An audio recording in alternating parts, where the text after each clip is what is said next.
গার্মেন্টসে চাকরি করে, এক মাস সারা মাস কষ্ট করে কয় টাকা বেতন পায়? 15,000, 20,000, 25,000।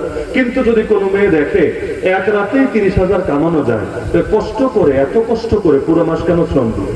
তখন তো এই কলেজে ভার্সিটিতে পড়া অনেক মেয়ে চিন্তা করবে, টিউশনি কইরে এত খাটুনির দরকার নাই, মাসে একদিন বিভিন্ন জায়গায় গেলেই চলবে, ইনকাম উসুল হবে, আর কেউ কিছু বলতে পারবে না।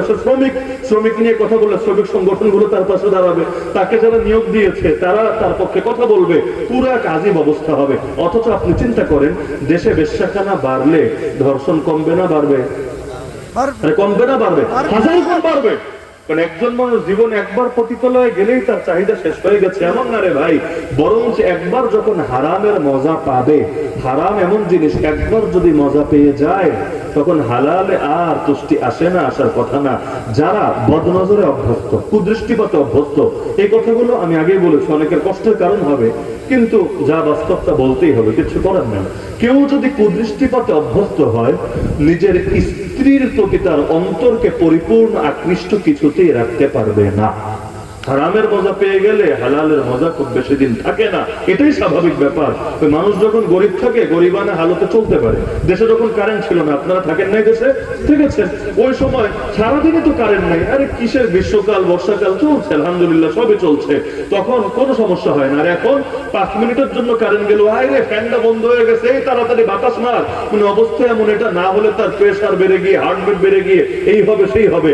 আর যারা এসি রুমে থাকে সবসময় বয়লার মুরগি, এগুলোতে এসির বাইরে আনবে, ওদেরকে এসির বাইরে এনে রাখলে 2 দিন দেখবেন এমনি অসুস্থ হয়ে গেছে, অল টাইম এসিতে থাকবে, ব্যাস এতেই সন্তুষ্ট আছে। যারা আগে গ্রামে থাকতো এখন শহরে গিয়েছে, এখন তার 5 তলা বাইরে উঠতে বলে পারবে না, তার লিফটে উঠতে অভ্যস্ত হয়েছে, নিজ হাতে কাপড় ধুইতে পারে না, কেন? ওয়াশিং মেশিন অভ্যস্ত হয়েছে।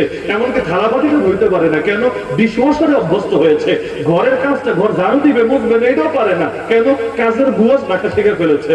তো মানুষ যখন একবার উন্নত জীবন শিখে ফেলে, নিচেরটা আর ভালো লাগে না। তো মেকআপ করা সুন্দরীদেরকে দেখা এদের সঙ্গে টাঙ্কি মারা যদি শিখে যায়, নিজের ঘরের বউ যে সারাদিন পরিশ্রম করে, কষ্ট করে, নিজের সামনে বিভিন্ন সময় কখনো ঘামছে, কখনো বিভিন্ন হালতে আসছে, তার প্রতি তার অন্তরে আকৃষ্ট থাকবে কিভাবে?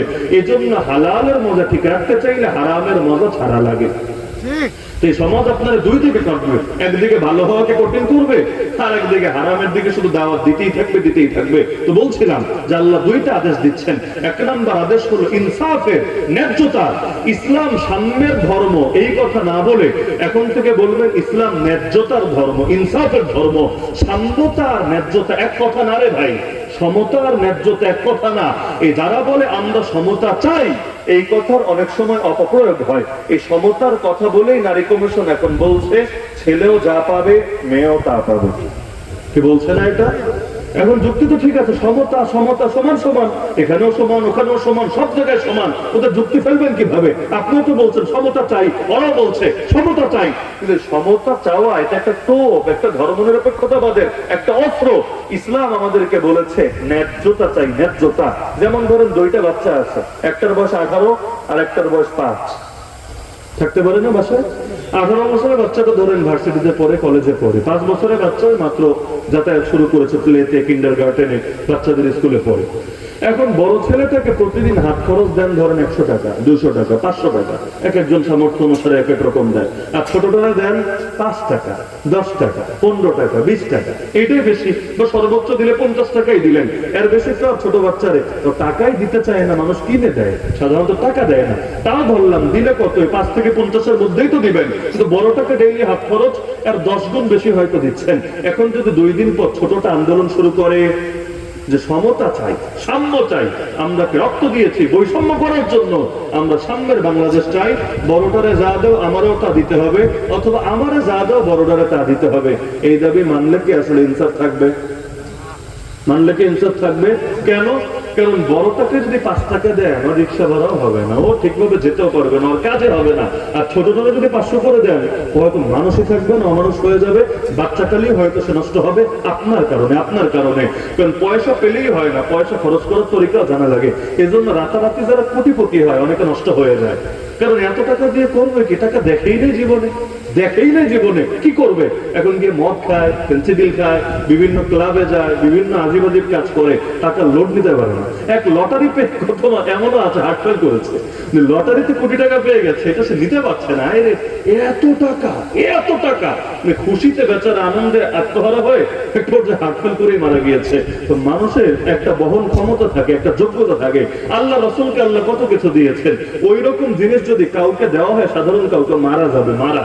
নবীর উপর একটা ওহী আসতে গেল, শীতের দিনের পর্যন্ত দেখা যেত নবী ঘেমে যাচ্ছেন। উটের পিঠে বসা, উট লোড নিতে পারছে না, নবীর শরীর এত ভারী হয়ে গেছে, উট পর্যন্ত বসে পড়তে বাধ্য হয়েছে। কারণ ওহী, কোরআন এত ভারী, এত ভারী যে এটা উট পর্যন্ত লোড নিতে পারছে না। ওই রকম জিনিস যদি আমাদের উপর দেওয়া হতো, আমাদের কেন? আল্লাহর কোরআন তো বলছে যে পাহাড়কে, জমিনকে, আসমানকে পর্যন্ত অফার করা হয়েছিল, তার রাজি হয় নাই। আর আল্লাহ বলেন যদি পাহাড়কে দিতাম, ওই পাহাড়ের অস্তিত্বই থাকতো না, মাটির সাথে মিশে যেত। তো সবাই একরকম লোড নিতে পারে না, পার্থক্য আছে। বাসায় বাচ্চা 5টা থাকলে দেখবেন সবার কিন্তু যোগ্যতা এক না, বহন ক্ষমতা এক না। কেউ বাপ মা বউ বাচ্চা সবার দায়িত্ব নিয়ে বসে আছে, আর ইনকাম দিয়ে সবাই চালাচ্ছে। আর আরেকজন নিজের বউরে চালাতে গেলে ইনকাম হয়তো সমানই, তো বউরে চালাতে গেলেই তার খবর হয়ে যাচ্ছে, এমন ভাব করছে যেন তার জীবনটাই বরবাদ হয়ে যাচ্ছে। আল্লাহ সবাইকে একরকম ক্ষমতা দেন নাই। ইসলাম